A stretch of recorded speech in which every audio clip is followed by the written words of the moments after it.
sur cette nouvelle vidéo dans Des livres dans mon cœur. Merci à vous d'être nombreux pour suivre mes vidéos.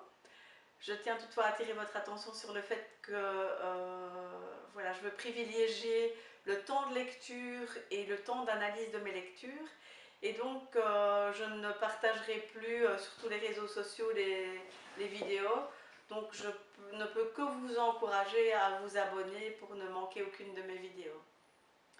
Aujourd'hui, je vous présente Mélissa d'Acosta avec la doublure aux éditions Albin Michel.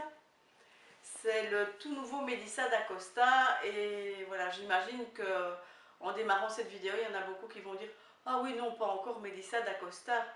Mais en réalité, si vous pensez connaître Mélissa d'Acosta, comme moi je pensais la connaître, et bien ce roman vous démontrera que l'on ne connaît pas Mélissa d'Acosta. Pas encore. Elle nous réserve des surprises et ce nouveau roman, c'est une fabuleuse surprise. Ce roman, c'est de la bombe. Alors, on n'est pas du tout dans le feel-good, même si, je vous l'ai dit à de nombreuses reprises, moi le feel-good, je trouve que c'est une étiquette qui est inadaptée à une littérature contemporaine qui met en avant de vrais problèmes de notre société actuelle. Mais ici, on est dans un thriller psychologique et vraiment dans un roman qui est quand même très noir. Il faut le savoir avant de le commencer. Je pense que là, Mélissa d'Acosta, elle va toucher un autre public et elle est tout à fait à la hauteur de ce tournant qu'elle vient de prendre avec ce nouveau roman. Alors, je vous explique en quelques mots l'histoire.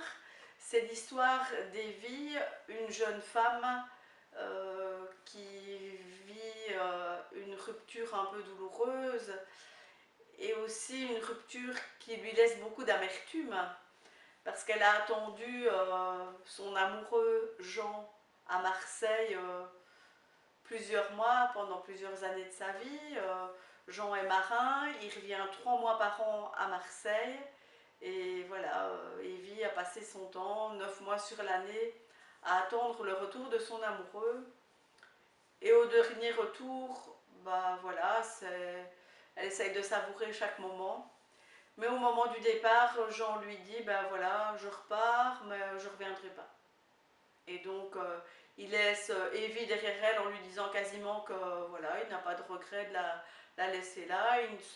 Voilà, il ne propose pas qu'elle vienne le rejoindre. Voilà, il a d'autres projets.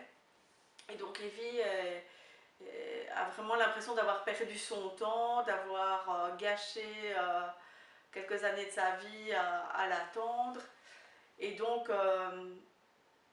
elle veut quitter Marseille, elle ne veut pas rester là. Et donc, dans le port, elle essaye de se renseigner pour voir si elle ne pourrait pas travailler sur un bateau et s'en aller. Voilà, elle veut voir d'autres horizons elle aussi. Et alors c'est là qu'elle rencontre Paul Manant qui est propriétaire d'un yacht. Et donc ce Paul Manant s'adresse à elle et lui dit écoutez, moi j'ai peut-être un boulot pour vous, mais voilà, je ne sais pas si ça peut vous convenir. Ma femme Clara, c'est une artiste peintre et c'est une vraie artiste, donc tout ce qui est administratif, gestion de la boîte mail, etc., ben, Clara elle s'en occupe pas. Donc voilà, je cherche à engager quelqu'un pour s'installer chez nous à Saint-Paul-de-Vence. Et voilà, du coup je vous fais cette proposition. Et voilà, il se fixe rendez-vous et Evie va accepter ce boulot. Alors ça paraît vraiment voilà, idyllique, ça paraît vraiment magnifique, trop beau presque. Cette proposition de boulot voilà, qui arrive à brûle-pourpoint. Et je vais dire que moi j'ai eu un peu de mal à ce stade-là parce que ça m'a un peu angoissée et parce que finalement Mélissa d'Acosta fait très bien les choses. On se met dans la peau d'Evie et on se pose des questions avec elle en se disant oui mais est-ce que voilà vraiment est-ce que je peux m'engager là-dedans. Et donc il y a une phase comme ça où j'ai failli laisser tomber ma lecture et voilà, faire disparaître ce livre très loin de moi.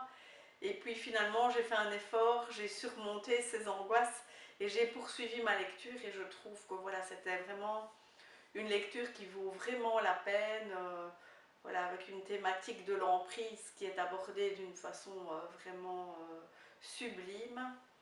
Mais il y a aussi des à côté qui sont très intéressants. Voilà, voilà, on dirait vraiment que Melissa d'Acosta, elle a fait l'histoire de l'art. Elle arrive à nous décrire des tableaux de la période du romantisme noir. On a l'impression de les voir. Les tableaux de l'artiste Clara, qui sont voilà, des tableaux qui ne sont pas des tableaux de maître, comme ceux dont Melissa d'Acosta nous parle dans le livre, ben on les visualise aussi. Et alors on est vraiment projeté comme ça dans un univers et on essaye d'apprendre avec Evie tout ce qui est voilà, le romantisme noir courant duquel Clara se revendique. Et donc à ce niveau-là aussi, c'est vraiment un roman vraiment intéressant. Alors, je ne peux qu'insister pour ceux qui n'ont pas encore lu Melissa d'Acosta parce qu'ils préfèrent euh, d'autres genres de lecture que ceux qu'elle a proposés jusqu'à présent. Vous devez découvrir ce roman. Je vous le rappelle, c'est La Doublure aux éditions Albin Michel. La couverture est magnifique et vraiment est un beau prélude à ce que vous allez trouver à l'intérieur.